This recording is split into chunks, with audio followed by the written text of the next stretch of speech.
John chapter 7 opens with tension.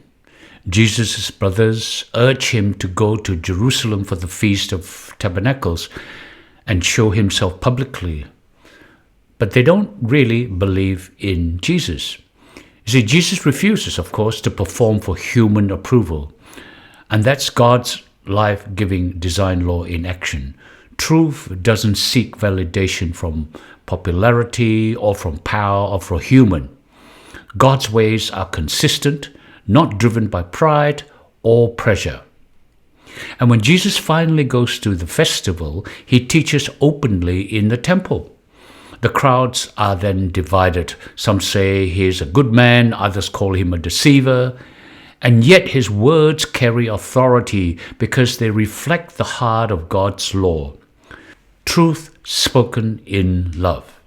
Now Jesus says, "My teaching is not my own, it comes from the one who sent me," unquote. Now, under life-giving design law, all truth flows from the same source, God's character. God's character of love, God's character of freedom. Now, those who genuinely desire truth will recognize it when they hear it.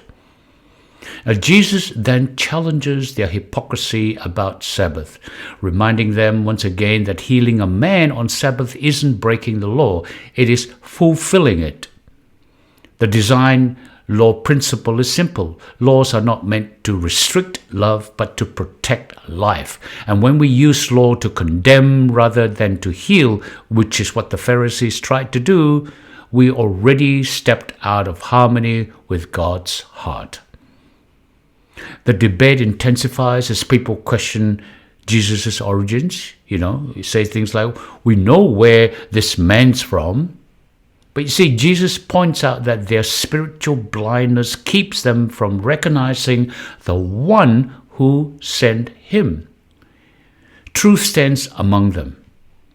But the Pharisees, they can't see it because their hearts are closed. So under God's life-giving design law, perception depends on the condition of your heart. A willing heart perceives light. A hardened heart remains in darkness. Then, in the last day of the feast, Jesus stands up and cries out, "If anyone is thirsty, let him come to me and drink." Now, this moment captures the essence of God's life-giving design law, life that flows outward like living water. The Spirit, he says, will become in believers a fountain of life springing from within. God's plan is not about control, but about restoration, healing us from inside out so that his love flows through to others. So, John chapter 7 reveals a world divided by truth. Some reject it, others thirst for it. But Jesus invites everyone to drink freely of his life-giving Spirit. So the key verse for chapter 7 is John 7:37. "Let anyone who is thirsty come to me and drink," unquote.